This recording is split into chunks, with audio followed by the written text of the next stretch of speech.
All right, what is up, PokeManiacs? My name's Johnny K, and the live beta has been kinda rough the last several weeks. Mew VMAXes that literally break the game have been running rampant, making it almost impossible to climb the ladder and to get into new leagues. The development team did what they do and went radio silent on the issue until they finally told us on Tuesday that the new update would come out this week. Well, that update's here, so does it fix the issues that so many of us have been having? It's time to find out, so let's tear into it.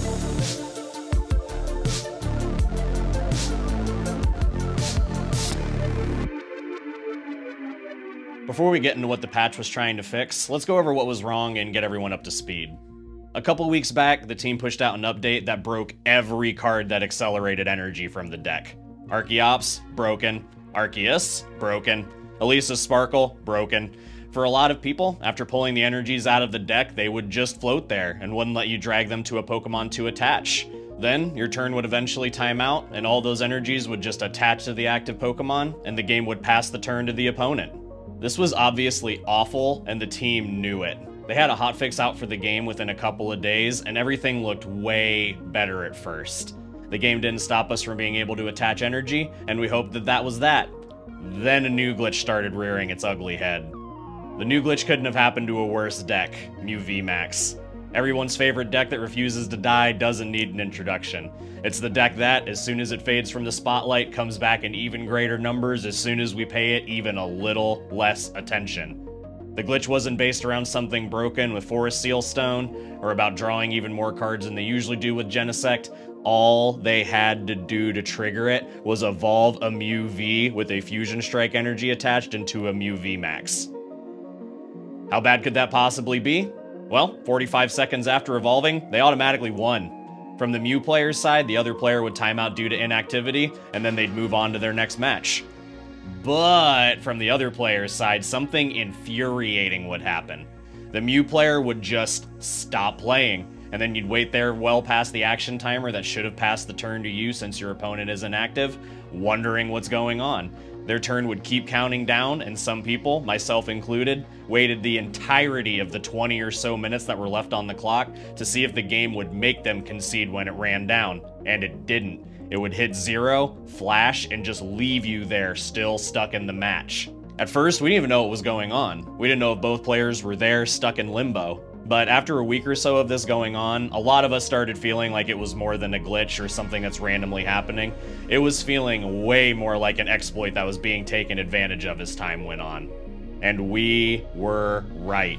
After a while, the ranked ladder was filled with nothing but Fusion Strike Mew VMAXes glitching out over and over, making it impossible for anyone to climb the ladder. It would be the same thing. You play against them for a little while, and then they just stop playing, and you were left in a lobby that all you could do is concede to get out of.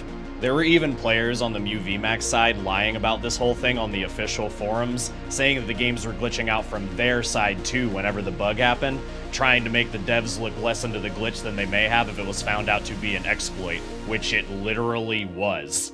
It gets worse though. It turns out the glitch was doing more than just making the other player get stuck in a lobby that they had to quit to get out of. It was desyncing them from the server entirely.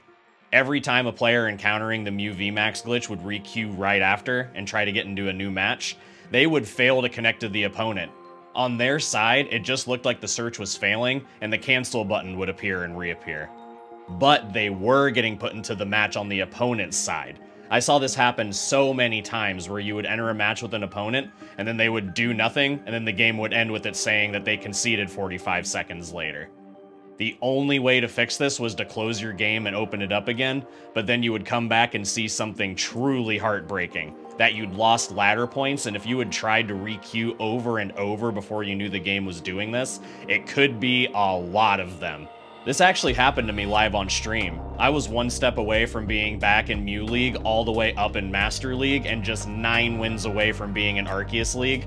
Then I couldn't find a match, and once I closed the game and opened it again, I had lost over 200 ladder points and was all the way at the ass end of Shaman League. So, needless to say, this was a tragic issue. A glitch giving people auto wins that also makes your opponent lose more than just the game you played against them is basically a worst case scenario for a strategy game that so many of us take seriously. And as the literal week went on, we only saw it happening more and more. It got to the point where a lot of us stopped playing, and I even ended stream after an hour on Saturday because I couldn't take it anymore and was just getting twisted on the internet for everyone to see. It was awful, and we were losing hope that this would get fixed before the team went on break for the Christmas holiday. But they fixed it. The new update is out right before Christmas, and all of the issues I've talked about are gone. The game is back in great shape like it was before they introduced the update that brought us here. I played 20 matches the first day that this update went live and had literally no issues. I streamed the game tonight, and not only did I not have issues, I broke my win streak record and won all 13 matches I played in ranked tonight and made it all the way back to Mew League. I'm not saying this to brag, I'm saying it because 2 days ago, we couldn't even get a 2-win streak because more than every other match was against a Mew literally breaking the game. It was fucking awful. The fact that the game is back in shape where someone can win 13 matches in a row without glitching is the best news that we could have gotten. Seeing the team working under pressure like this to get the update out before Christmas really shows me that they've got what it takes. The devs did what they do and put their nose to the grindstone and went radio silent until the update was ready. They went radio silent for so long that I thought they were being quiet for too long, and I am the cheerleader for this game. But they came in with an update that I can tell they double and triple checked to make sure that it was actually fixed just in time for the game to not get fucked by being broken going into Christmas. And with the TCG getting a huge injection of new players who download live, fall in love with the Pokemon TCG, and then go out and buy real cards to make our scene even bigger. So to all of you out there who are typing the comment out right now of live is a joke, lol, they should just stick with online, let me enlighten you. Online is killing the Pokemon scene, not helping it. I've tried to introduce 10 different people to online in the last year, and every single one of them have hated it. The first thing they do is say how old the game looks, and that they start you with absolute trash starter decks, and that it's almost impossible for them to get a hold of the cards that they want without trading code cards for them.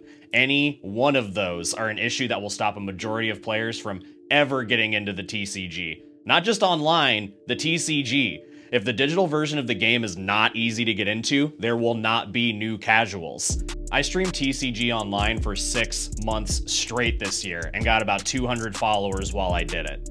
Not only that, Twitch just told me for their recap that I was in the top 1% of online streamers this year. I've been streaming live for barely 6 weeks and have gotten 130 followers. Online has absolutely no market for casuals, and the 6 months of streaming it showed me that, and casuals are how a game grows. The bulk of them have fun with the game how it is, and then a lot of them will take it to the next step and get into the competitive side of Pokemon cards, spending more money on the TCG, and growing it even more. So no matter how much you or Tricky Jim blow hot air that they should scrap the game and that the devs don't know what they're doing, there are about to be more new people in this game than you could possibly imagine, and they all love the game already.